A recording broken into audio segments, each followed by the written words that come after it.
on va être très clair, c'est plutôt ici. Voici le tweet qui a fait polémique. Il a été posté par la très prestigieuse agence France Presse. Ce sont des moyens pour réduire notre empreinte carbone. Et regardez, à faible impact, il y a par exemple changer ses ampoules. À impact modéré, il y a recycler, étendre son linge. Et dans impact élevé, il y a avoir un enfant de moins, ça nous permettrait de faire l'économie de 60 tonnes de CO2 par an. Alors imaginez le tollé, mettre sur le même plan, changer son ampoule et avoir un enfant de moins, autant y aller, nous dit Clément Veil-Rénal, et puis abandonner les autres enfants dans la forêt. Beaucoup de tweets scandalisés qui ont obligé l'AFP à réagir. Non, ce ne sont pas nos conseils.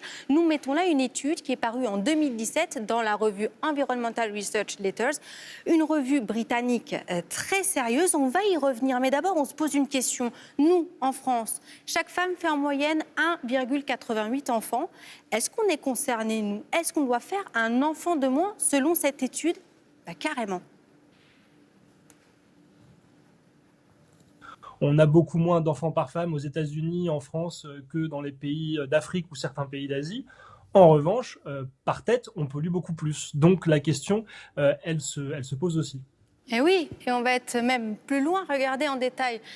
C'est très parlant. Aujourd'hui, un Américain dans le monde va polluer quasiment 2 fois plus qu'un Européen et 6 fois plus qu'un Africain. Et en fait, pour être tout à fait clair, les scientifiques qui sont à l'origine du petit schéma que vous avez vu, eux, ils pensaient à nous, aux pays industrialisés. C'est de eux dont ils pointaient le doigt. Le problème, c'est qu'ils partent du raisonnement que nos enfants vont polluer comme nous et que la société dans laquelle ils vivront sera, entre guillemets, aussi inconsciente écologiquement que nous. Et ça divise beaucoup les scientifiques, notamment Henri Landès. On l'écoute.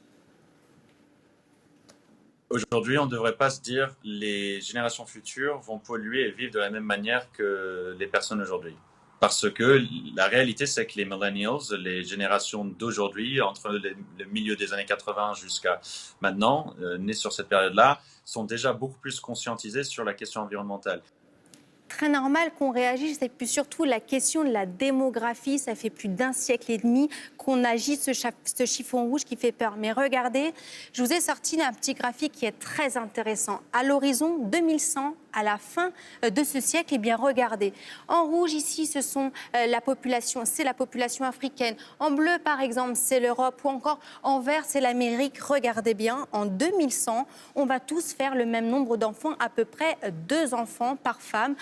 Grâce à l'éducation des filles et à la généralisation de la contraception et de la maîtrise des naissances. Donc, la question, Adrien, elle est claire. C'est pas de faire forcément moins d'enfants. On va de toute façon en faire moins. C'est de mieux les éduquer, de faire en sorte que la planète qu'on leur livre et qu'ils livreront eux-mêmes à leurs enfants soit viable.